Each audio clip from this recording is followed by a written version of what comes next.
এই পৃথিবীতে যেটা তোমার হবে সেটা অন্য কারো হবার নয়, আর যেটা তোমার হবে না সেটা হাজার চেষ্টার পরেও পাওয়া সম্ভব নয়। জোর করে সবসময় সবকিছু হয় না, জোর করে সবসময় সবকিছু পাওয়া যায় না। আর ভাগ্যে থাকলে সেটা এই পৃথিবীর কেউ তোমার কাছ থেকে কেড়ে নিতে পারবে না। তাই এমন কিছু জিনিস যেটা তোমার মনে হয় যে তোমার কাছে খুবই গুরুত্বপূর্ণ, খুবই মূল্যবান, যদি তুমি সেটাকে হারিয়ে ফেলো, যদি তুমি সেটা না পাও, তাহলে মন খারাপ করো না, আফসোস করো না, দুঃখ পেও না, কষ্ট পেও না। মনে রেখো সেটা তোমার জন্য ছিল না, আর যেটা তোমার জন্য আছে সেটা এই পৃথিবীর কেউ তোমার কাছ থেকে কেড়ে নিতে পারবে না। সেটা এই পৃথিবীর পরিচালক তোমাকে ছাড়া অন্য কাউকে দেবে না। তাই হতাশ হওয়ার কিছু নেই, মন খারাপ করার কিছু নেই, দুঃখ পাওয়ার কিছু নেই, অবাক হওয়ার কিছু নেই। এটাই জীবন। হ্যাঁ, এটাই জীবন। তুমি কি জানো আমাদের জীবনে সব থেকে বড় শিক্ষককে? তোমার আমার জীবনের সব থেকে বড় শিক্ষক হলো সময়। হ্যাঁ, সময়। আমাদের জীবনের সব থেকে বড় শিক্ষক হলো সময়। সময় আমাদেরকে শেখায় কে আপন, কে পর, কে কাছের, কে দূরের, কে বন্ধু, কে স্বার্থপর। জানো, সময় ভালো থাকলে এই পৃথিবীতে অনেকেই তোমাকে আপন বলে দাবি করবে। প্রতিষ্ঠিত হতে পারলে অনেকেই তোমাকে আপন বলে দাবি করবে, নিজের বলে পরিচয় দেবে।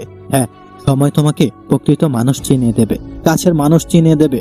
দেখো, বাস্তবতা ঠিক এমনই। যদি তুমি আজকে সময় সঠিক ব্যবহার করো, তুমি যদি নিজেকে সেই জায়গায় নিয়ে যেতে পারো, তুমি যদি নিজেকে সফল বানাতে পারো, তখন তুমি আর অবহেলার শিকার হবে না। তখন তুমি এই পৃথিবীতে কেউ তোমাকে অবহেলা করতে পারবে না। যদি তুমি নিজেকে সেই জায়গায় নিয়ে যেতে পারো, সবাই তোমাকে সম্মান করবে, সবাই তোমাকে ভালোবাসবে। তার কারণ এই পৃথিবীতে সফল ব্যক্তিদের কোনো বন্ধুত্বের অভাব হয় না, আর বিফল ব্যক্তিদের কেউই বন্ধু করে নেয় না। তাই নিজেকে সেই জায়গায় নিয়ে যাও যেখানে গেলে তোমার সম্মানটা বৃদ্ধি পায়, তোমার গুরুত্ব বৃদ্ধি পায়, তোমার মর্যাদা বৃদ্ধি পায়। মানুষ তোমাকে ভালোবাসতে শুরু করবে। তোমার মধ্যে যে সংশয়গুলো আছে না, যে মানুষ আমার প্রতি কি ধারণা করবে, হ্যাঁ, এই সমস্ত কিছুর উত্তর একমাত্র সময় দিয়ে দেবে। সময় তোমার সমস্ত কিছুর অ্যান্সার দিয়ে দেবে। তাই তো তোমাকে বলি, জীবনের সব থেকে বড় শিক্ষক হলো সময়। শোনো, তোমাকে বলি, জীবনে কিছু কিছু ক্ষেত্রে সাবধানতা অবলম্বন করাটা জরুরি। যদি তোমাকে কেউ খারাপ ব্যবহার করে, তাহলে তার সাথে খারাপ ব্যবহার করতে যেও না। যদি তোমার প্রতি কেউ খারাপ আচরণ রাখে, তাহলে তার মতো আচরণ করতে যেও না। শুধু তাকে এড়িয়ে চলো, তার থেকে নিজের দূরত্ব বজায় রাখার চেষ্টা করো। মনে রেখো, তুমি কারো কথায় কষ্ট পেলেও যেন তোমার কথায় কেউ কষ্ট না পায়। কষ্ট, দুঃখ, হতাশা, দুশ্চিন্তা, মন খারাপ, এগুলো প্রত্যেকটা মানুষের জীবনের এক একটা অংশ। এই পৃথিবীতে এমন কোনো মানুষ নেই যার জীবনে কোনো দুঃখ নেই, যার জীবনে কোনো কষ্ট নেই, যে কখনো হতাশার শিকার হয় না, যার মন খারাপ হয় না, এমন কোনো মানুষ এই পৃথিবীতে নেই। প্রত্যেকটা মানুষের জীবনেই কষ্ট আসে, প্রত্যেকটা মানুষের জীবনে কষ্ট আসে, হতাশা আসে, মন খারাপ আসে। প্রত্যেকটা মানুষই হতাশার শিকার হয়, মন খারাপের শিকার হয়। আর তোমার কি মনে হয় তুমি কি মানুষ নও? তুমিও তো মানুষ। তাহলে তোমার ক্ষেত্রে কেন এর ব্যতিক্রম হবে? কেন এমনটা ভাবছো যে আমার জীবনে কেন এত দুঃখ, আমার জীবনে কেন এত কষ্ট, আমার জীবনে কেন এত মন খারাপ, আমি বা কেন এত হতাশার শিকার হই? কেন এমনটা ভাবছো? না, এমনটা ভেবো না। তার কারণ তুমি একা নও। এই পৃথিবীর প্রত্যেকটা মানুষের জীবনে দুঃখ আসে। এই পৃথিবীর প্রত্যেকটা মানুষের জীবনে কোনো না কোনো পর্যায়ে গিয়ে কষ্টের শিকার হয়, কষ্ট পায়।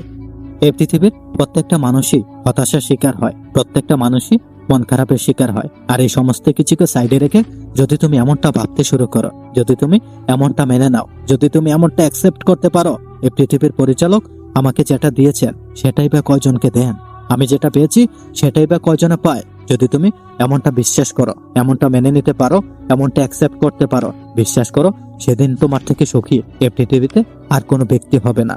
শোনো, তোমাকে বলি, আমি একটা কথা প্রায় বলি যে সুখ একটা অনুভূতি, এটাকে অনুভব করতে হয়। তোমার কি মনে হয় তোমার থেকে দুঃখী ব্যক্তি এই পৃথিবীতে কি আর কেউ নেই? শোনো, যদি তুমি এমনটা ধারণা করো, তাহলে তোমার ধারণা ভুল। তোমার থেকেও দুঃখী ব্যক্তি এই পৃথিবীতে আছে। একটু আশেপাশে তাকিয়ে দেখো, উদাহরণের কোনো অভাব হবে না। এমন হাজারো এক্সাম্পল তোমার আশেপাশে ঘুরে বেড়ায়, তুমি তো সেদিকে খেয়াল করো না, তুমি তো তাদের দিকে তাকাও না। তুমি তাকাও তোমার থেকে সুখী ব্যক্তিদের দিকে, তাদের সাথে নিজেকে তুলনা করো। সে এতটা সুখী, আমি কেন নই? ওর এত কিছু আছে, আমার কেন নয়? ওর একটা গাড়ি আছে, ওর একটা সুন্দর বাড়ি আছে, ওর এত কিছু আছে, ওর একটা মোবাইল আছে, আমার কেন নেই? এমনটা তুমি ভাবো, আর তুমি ভাবো ওই মানুষটা কতই না সুখী।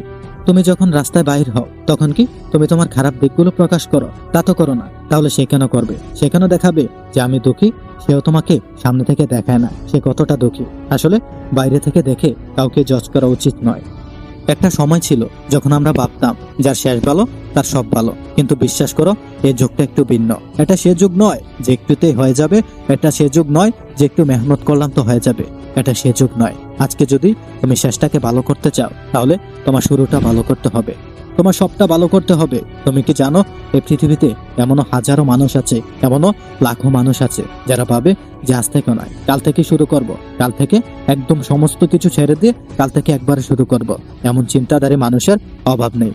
আসলে কি বলতো, এই কাল কাল করতে করতে তারা হয়তো বা এটা ভুলেই যায় যে কাল কখনোই আসে না, কাল আস্তে আস্তে সেটা আজ হয়ে যায়। তোমার কাছে অনুরোধ করব, কালের দোহাই দিও না, এমন চিন্তা ভাবনা রেখো না যে আগামী কাল থেকে শুরু করব।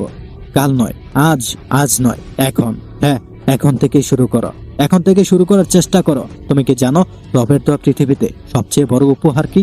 সময়। তোমার রবের দেওয়া পৃথিবীতে সব থেকে বড় উপহার হলো সময়। তোমার রবের দেওয়া পৃথিবীতে শ্রেষ্ঠ উপহার, সব থেকে দামি জিনিস।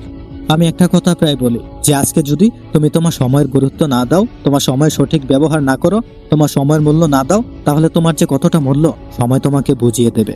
আর যদি তুমি তোমার সময় সঠিক ব্যবহার করো, সময়কে উত্তম রূপে ব্যবহার করো, তাহলে সময় তোমাকে উপহার হিসেবে সফলতা এনে দেবে, তোমাকে সফল হতে অনেক বেশি সাহায্য করবে, তোমার সফলতার পেছনে অনেক বেশি অবদান রাখবে।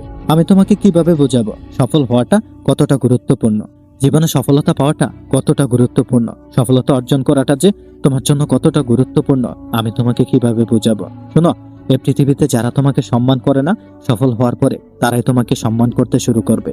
শোনো, সফল হওয়ার পরে তোমার হাততালির কোনো অভাব হবে না, কিন্তু ব্যর্থতার পরে হাত ধরার মতন একটা মানুষও তুমি পাবে না। ভিডিওটিকে ভালো লাগলে চ্যানেলটিকে সাবস্ক্রাইব করে পাশেই থাকো। ধন্যবাদ।